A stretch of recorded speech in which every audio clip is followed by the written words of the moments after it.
Ang Magnolia ngayon ay naghahanap pa rin ng pwedeng ipalit dito kay Calvin Abueva. At ang isang nakikita natin dyan ay si Jason Perkins. Hindi natin sinasabi na si Calvin Abueva ay mapupunta dito sa Phoenix. Nanggaling na yan dyan at hindi na yan siyempre kukunin ng Phoenix.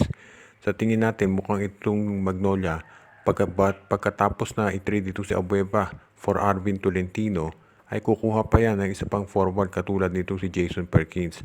Nakita natin na iniinda nila yan ngayon dahil injured dito si Rom De La Rosa at Aris Dionisio. So mukhang kailangan nilang kumuha ng isa pang forward. Napilitan nga silang i-activate itong si David Morel. Sa ngayon masasabi rin natin na itong Magnolia, kung mapunta dyan si Perkins ay magiging swak na swak talaga sila. Dahil yung laro ni Perkins ay bagay dito sa Magnolia Chicken Templados. Si Perkins ay masasabi natin na parang pwedeng gawing isang upgraded version nito si Aldrich Ramos o Robbie Herndon. Kung inyong matatandaan, itong si Herndon at si Aldrich Ramos ginagamit natin na start na stretch 4 ni Coach Chito Victorero para doon sa kanyang lineup. At magagawa niya yan para dito kay Perkins dahil ito ay merong outside shooting plus ito ay meron ding post-up game. So magiging flexible itong si Perkins. For example, just in case nga itong si Abu Trotter mag-decide na mag-abroad na, ay pwede niyang gamitin na low post threat ito si Perkins kasama ito si Ian Sanggalang at si James Laput. Ang problema lang dito, kapag hiningi nila ito si Perkins mula sa Phoenix, siguradong napakataas ng asking price niyan dahil si Perkins ang franchise player nito. May mga nagsasabi na baka mapilitan ding i-trade itong Phoenix eventually yan dahil baka si Perkins na mismo mag-request na frustrate na raw kasi dahil sunod-sunod ng talo ng kuponan. Pero kahit gano'n pa man ang mangyari, asahan natin na premium ang babayaran ng Magnolia para dito kay Jason Perkins. Pero kung ikaw naman ng Magnolia, willing ka siguro magbayad, lalo na kung magiging malaki ang tulong ni Perkins para magka-chance sila na mag-champion. Mukhang kailangan na talaga ng matinding pagbabago para dito sa Rain o dito sa TNT Tropang Giga dahil nakita natin kung paano sila tinampakan itong Northport Batang Pier. Mula first quarter hanggang last, wire to wire, panalo itong Northport.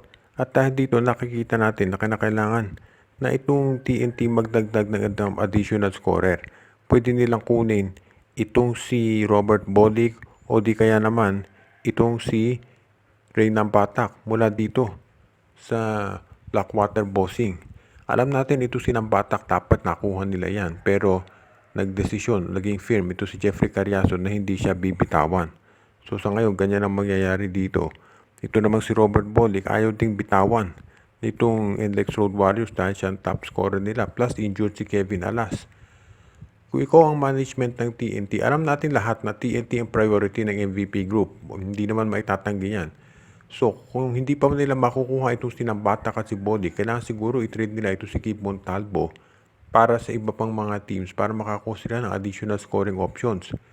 Sa tingin ko, pwede nilang subukan pa rin ayusin yung sitwasyon kay Mikey Williams o kung hindi, i-offer na nila ito si Montalvo plus iba pang mga players dito sa Index para ibigay na si Bolick.